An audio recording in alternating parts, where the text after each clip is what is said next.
அறிவே மனம். உங்கள் விளைவில் சகோதரி எம்.எஸ்.கே. பிரியா. இன்றைக்கு அதிகமா வரக்கூடிய பிரச்சனைகள்ல ஒண்ணு தூக்கம் வராதது. இது எல்கேஜி குழந்தையிலிருந்து 70 வயசு வரைக்கும் இருக்கக்கூடிய ஒரு பிரச்சனை. அப்ப தூக்கம் இயல்பான முறையில வந்தா மட்டும்தான் தூக்கம். இல்லைன்னா அது துக்கத்தினால வரக்கூடிய ஏக்க நிலை. அப்ப தூக்கத்தை எப்படி இயல்பான முறையில வர வைக்கிறதுன்னா, உங்களோட வாழ்க்கை சூழல நீங்க மறுசீரமைச்சா தூக்கம் அப்படிங்கிறது இயல்பான முறையில வரும்.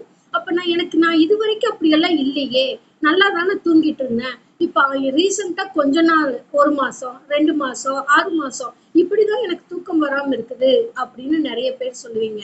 ஆனா இதுதான் ரியாலிட்டி, உண்மை. இதுவரைக்கும் உங்களோட மைண்ட் ஆனது, சொல்லானது, செயலானது எல்லா பக்கம் டிராவல் பண்ணிட்டு இருந்தது, பிரிச்சு பார்த்து செயல்பட்டுக்கிட்டு இருந்தது. ஆனா அது நடிப்பின் அடிப்படையில் இருந்தது. ஒரிஜினல் தன்மை இதுதான். அப்போ உங்களோட மனசு மைண்டு, அந்த மனசுங்கிறத நாங்க என்ன சொல்றோம்னா அறிவின் பதிவுன்னு சொல்றோம்.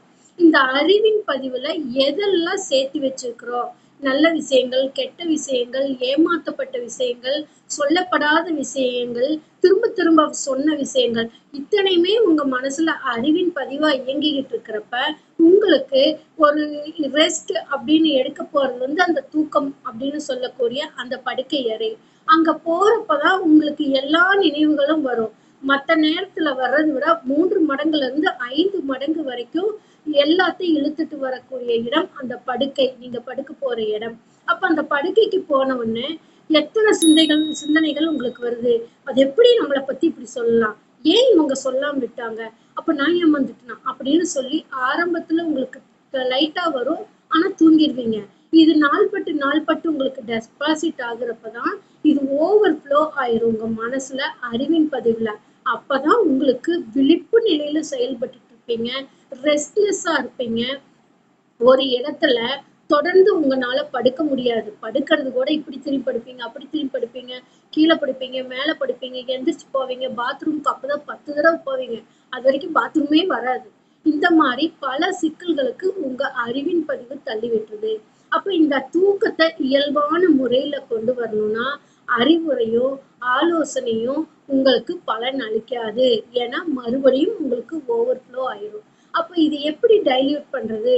மாத்திரையும் வேண்டாம், அறிவுரையும் வேண்டாம், அட்வைஸும் வேண்டாம், டிவியும் பார்க்க வேண்டாம், ரீல்ஸும் பார்க்க வேண்டாம், பேசவும் வேண்டாம் அப்படின்னு எப்படி அது டைல்யூட் ஆகும், இயல்பு நிலையில எப்படி தூக்கம் வரும் அப்படின்னு பார்த்தோம்னா, உங்களோட அறிவு பதிவை உங்களுக்குன்னு ஒரு மென்டார், உளவியல் ப்ரொஃபஷனல் கன்சல்டன்ட் நீங்க ஃபிக்ஸ் பண்ணிட்டு அவங்க கூட நீங்க டிஸ்கஸ் பண்றப்பதான் நீங்க ஆரம்ப காலகட்டத்திலிருந்து எதையெல்லாம் எப்படியெல்லாம் பதிவேற்றி வச்சிருக்கீங்க, அதுக்கு நீங்க என்ன அர்த்தம் வச்சிருக்கிறீங்க, அதாவது உலகங்கிறது ஃபர்ஸ்ட் உங்க குடும்பம் தான். அந்த குடும்பத்து பார்வையில நீங்க சொல்லக்கூடியது அவங்க எப்படி எடுத்துக்கிட்டாங்க, அவங்க பேசக்கூடிய முக அமைப்பு, சொல்லமைப்பு, அமைப்பு இதெல்லாம் உங்க மனசுல எப்படி பதிவாச்சு, இத பேஸ் பண்ணிதான் உங்க மனசு இயங்கும்.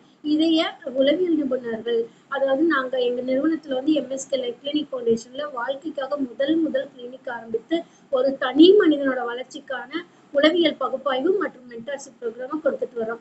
இதுல உங்களோட மைண்ட் பாத் அனாலிசிஸ் பண்றோம். உங்களோட அறிவு பாதையில அறிவு எப்படி பதிவாயிருக்கு, அது எந்தெந்த வார்த்தைகள் உங்களை டிஸ்டர்ப் பண்ணுது, எந்தெந்த மாதிரி சொல்கள் உங்களை டிஸ்டர்ப் பண்ணுது, எந்தெந்த செயல்பாடுகள் உங்களை டிஸ்டர்ப் பண்ணுதுன்னு சொல்லி பகுப்பாய்வு செய்து அதை மறுசீரமைக்கிறதுக்காக தெரப்பியூட்டிக்கா கன்சல்டன்சி சர்வீஸ் கொடுக்கறப்ப நீங்க அதிலிருந்து வெளியில வர முடியும்.